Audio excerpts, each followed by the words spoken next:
အသက်တေရာမနေရပါပဲအမှုတေရာကြုံရတာလူတွေရတဘာဝပါ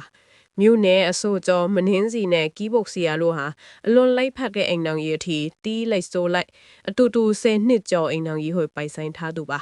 ကီးပုတ်စီယာကိုရှာနေကနယ်ဘက်ဒီမှာကီးပုတ်တီစတူဒီယိုဆိုရင်နဲ့နမေကြီးနေတူတယောက်မှပြူတိုင်းကြိုက်နေတဲ့သူပါ